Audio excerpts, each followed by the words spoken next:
Terakhir emang sih ya, Nggak bisa, itu gede banget kan? lagi Apalagi kamu gitu. Jelas. Iya, tapi kalaupun misalnya gitu, kita juga bukan berarti kita memutus hubungan dengan elektronik atau kebutuhan-kebutuhan sehari-hari kita. Cuman kita bisa, sekarang kan juga udah lumayan banyak kan ya yang produk-produk ramah lingkungan gitu ya. Jadi kita juga udah harus concern dengan memilih gitu apa yang kita pergunakan untuk sehari-hari kita dan dampaknya pada lingkungan. Gitu. Tapi cerita sedikit dong soal Wakatobi tadi ya.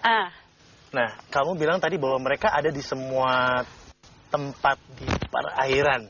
Nggak khusus di Sulawesi Wakatobi aja, tapi mereka tersebar dimanapun. Tersebar dimanapun, tapi paling banyak memang di Indonesia paling banyak. Paling banyak di Indonesia, tapi ada sampai di Australia juga ada, di Cina juga ada. Di mana-mana ada lah, tapi paling banyak di Indonesia memang. Yang mereka lakukan apa sih di sana? Hidup.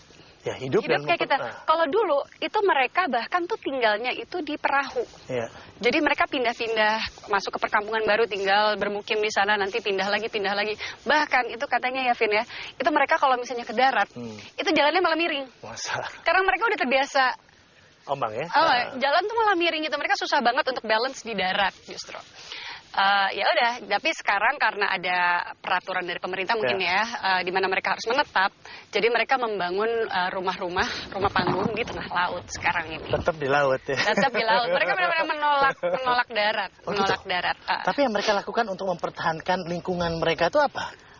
Apa yang mereka lakukan waktu kamu lihat mereka di sana? Gini loh, mereka benar-benar melestarikan apa yang mereka punya di sana, benar-benar menjaga. Contoh deh, misalnya ya, mereka cara penangkapan ikan di sana, mereka sangat memperhatikan.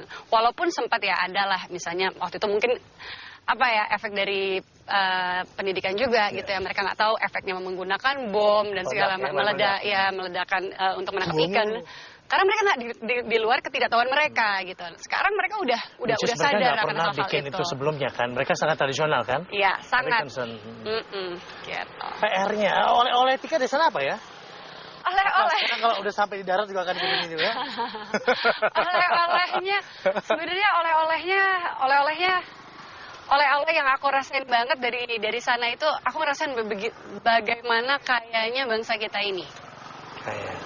Apalagi suku Bajo ini sendiri, itu tuh banyak orang di Indonesia, termasuk saya ya, yang sebenarnya tuh kurang begitu familiar dengan suku Bajo. Bahkan waktu pertama kali disuruh Tik jadi perempuan suku Bajo, kayak apa nih suku Bajo, bagaimana budaya mereka, dialek mereka. Aku tuh benar-benar blank gitu, nggak kayak misalnya Sunda atau Batak atau mana yang kita udah lebih familiar lah. Bukan familiar lagi itu, Bukan familiar lagi gitu. Jadi dan dengan menyadari itu, ya aku merasa Indonesia, which is aku semakin kaya. Dari kekayaan. Gitu. Dan dari situ kita mulai lihat bahwa mereka saja dengan keterbatasan mereka concern terhadap lingkungan, apalagi kita ya. Kita akan concern terhadap lingkungan, kita ayo lagi. Ayo. Siapa takut nih, naik tanjakannya masih panjang loh nih. Kita turun dulu ya kalau gitu. Aduh. Ikut nikah nih jadi. Masih capek. Ya. Dan kalau anaknya sudah tahu cara mencintai lingkungan, seperti contohnya tadi buang sampah pada tempatnya gitu kan. Otomatis orang tuanya merasa diingatkan. Istilahnya buang satu dapat dua. Iya.